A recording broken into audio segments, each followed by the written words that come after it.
বাদ দিয়ক, সব একত্ৰিত হওক।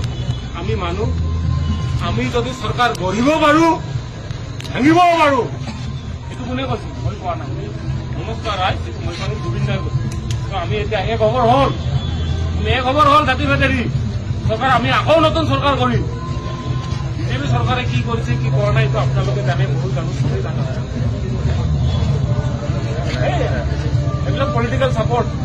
পুলিচে এইটোৱে কব, সঁচা কথা কলে পুলিচে এইটোৱে কব। বেছিকে মই যদি কওঁ, মোক গুৰুলা প্ৰহাৰ কৰি এতিয়া জেলত লৈ যাম, বন্দুকেদি কোবাব আৰু যদি বেছিকে কওঁ।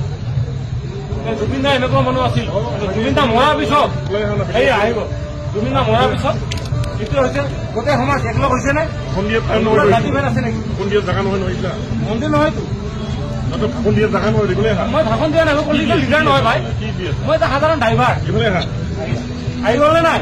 এতিয়া ৰাইজ বোলে আপোনাক মই ৰেচপেক্ট কৰো, আহি আছো। মই আপোনাক একবাৰ ভালকে সাৱটিব দিয়ক। আৰু কিজানি আহিব নাপাবও পাৰো, কালি কিজানি এইটো চবেইতো ভিডিঅ' কৰিছে, ছচিয়েল মিডিয়াত কালি আপলোড হ'ব। মানুহে যদি জেলত ঘূৰাব কি হয়, মই কিজানি আণ্ডাৰগ্ৰাউণ্ড হিচাপে মৰিবও পাৰো।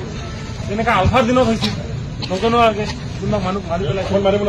হ'ব, এক ছেকেণ্ড ছাৰ, একবাৰ ভালকে এটা সাৱটি ল'ব দিয়ক জুবিন দাক।